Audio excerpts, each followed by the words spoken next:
Namaste, welcome to Geeta's Kitchen. Today the whole world is talking about AI in different fields. But our topic for today is about embracing EI. What is EI? EI refers to emotional intelligence. The only thing which is constant in life is change.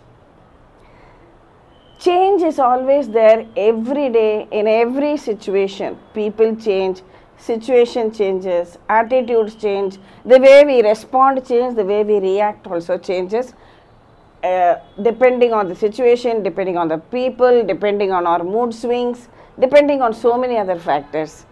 So what is necessary is how we react at all the challenges which are thrown at us in life.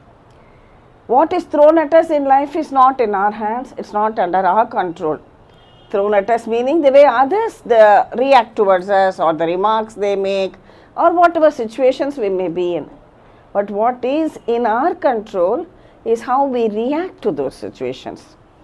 And that is where our EI, that our emotional intelligence, really comes to play.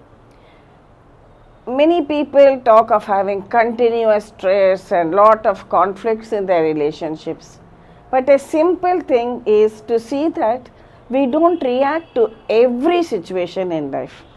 Yes, you heard me right. It is not necessary to react to everything that happens in life. Sometimes even not reacting itself is a reaction. And believe me, that is a very powerful reaction. If somebody says something which upsets you, your immediate impulsive reaction would be to just say something back, raise your voice, say something in anger, and so on. But then you try not reacting. Let them say what they want. You just stay silent, and this becomes a very powerful tool, because then the other person feels helpless. I remember in my younger days, my father used to tell me how to handle certain situations. He said, remember Geeta, if somebody offers something to you as a gift, only when you accept it, then it becomes your gift and it is yours. But if somebody is giving you something and you don't accept it, then you are not affected at all. Similarly, in such situations which are not very pleasant, it is always better not to react. Or then somebody might say, but ma'am, you are just saying not to react, so that means that person can say anything to me and I should keep quiet, isn't it? No, I am not saying that.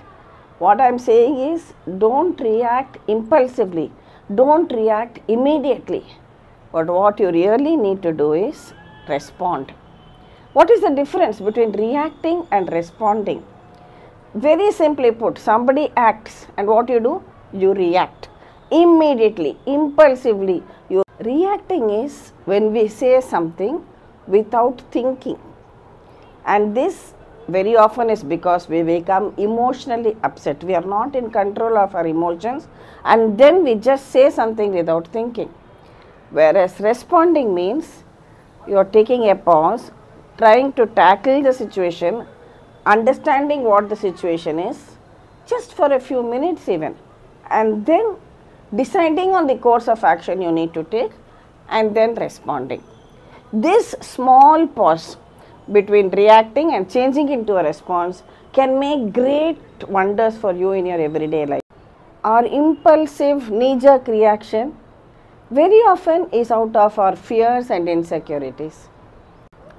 Let's say your child accidentally drops something on the floor and that object breaks. And what is your immediate reaction? You raise your voice, start yelling at the child, and then the child in fear, he starts crying, and the entire situation becomes something very unpleasant.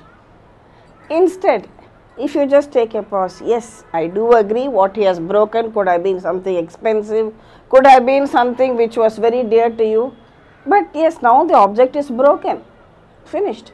How can we handle the situation? First of all, your immediate reaction should be to see that, is the child hurt?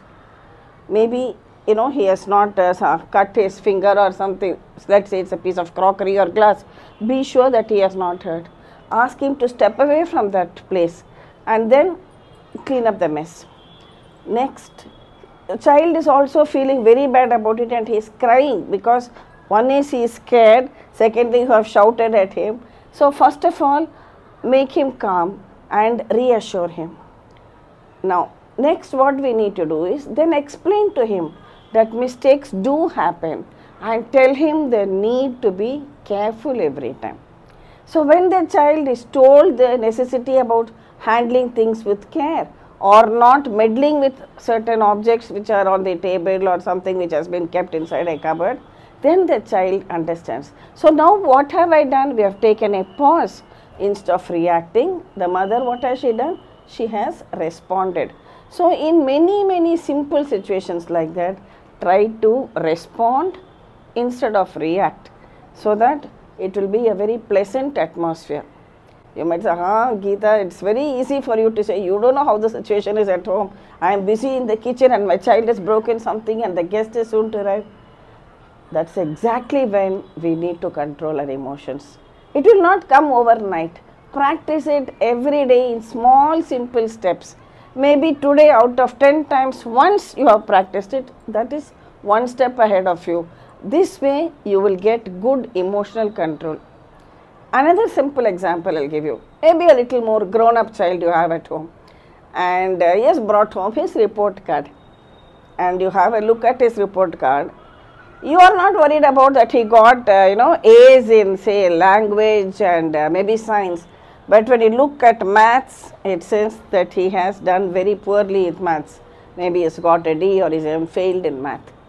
And then you start off your non-stop ranting. You don't study properly at all. Every time you are glued to the TV, you are watching this, you are watching that serial, and you don't listen to me at all. You are not spending your time in studies. You go on and on and on.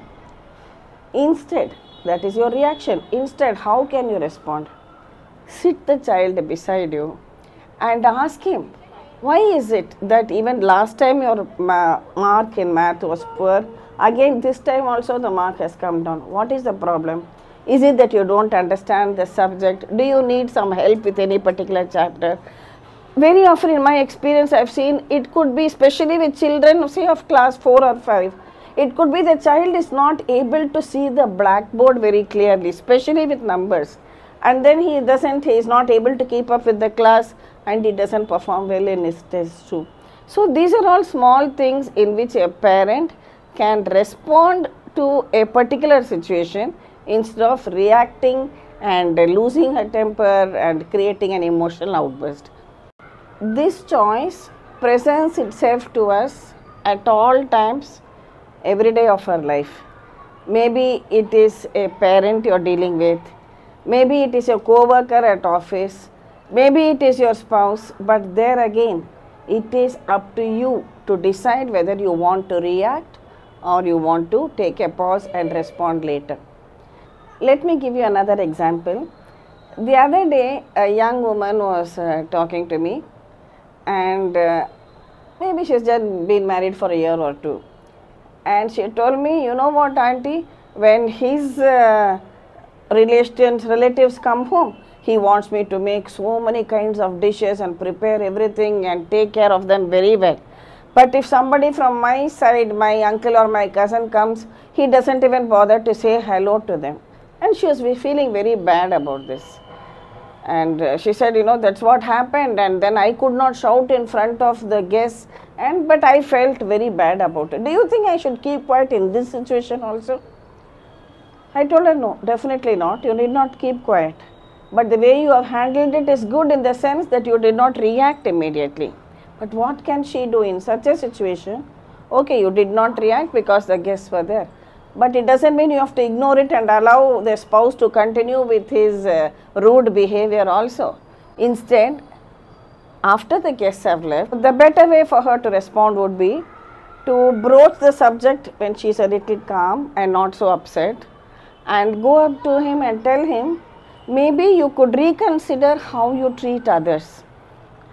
This will definitely set him thinking. Whereas if she had mentioned it earlier at that time itself, the situation would have exploded and a lot of unpleasantness would have gone back and forth. So, it's not necessary that you entirely ignore the episode and allow the other person to trample upon your feelings. Definitely not. But it is how you respond. Take a pause, assess the situation, then choose what exactly you want to convey to the other person. What you are upset about in this particular situation. You are upset that he did not treat a certain relative properly or he was rude to them. So you can go up to him and tell him, maybe you could reconsider how you treat others.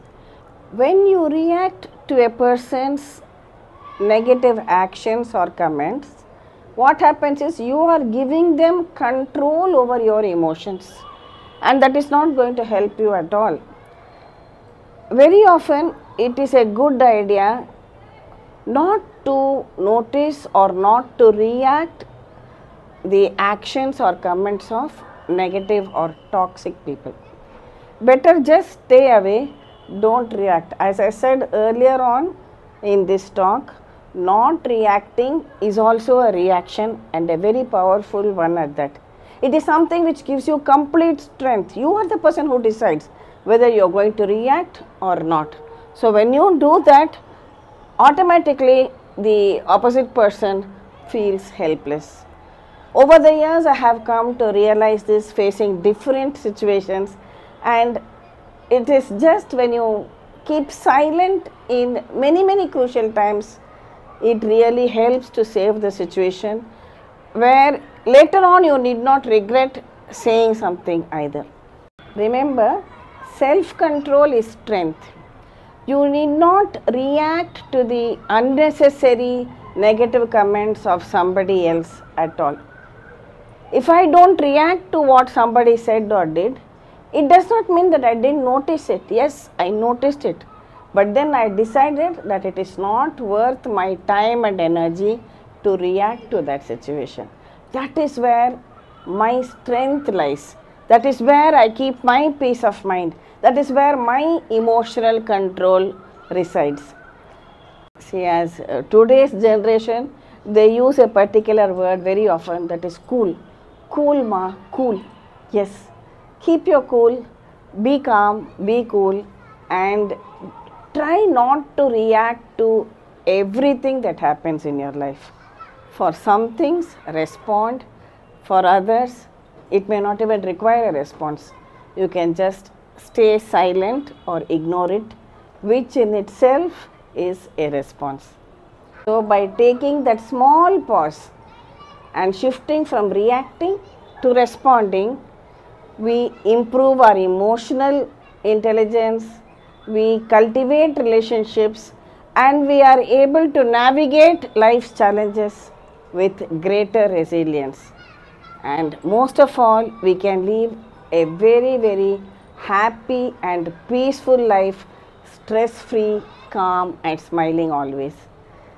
Thank you for watching the video. Please subscribe to Geeta's Kitchen, and we'll meet again with another interesting episode from Geeta's Kitchen. Thank you.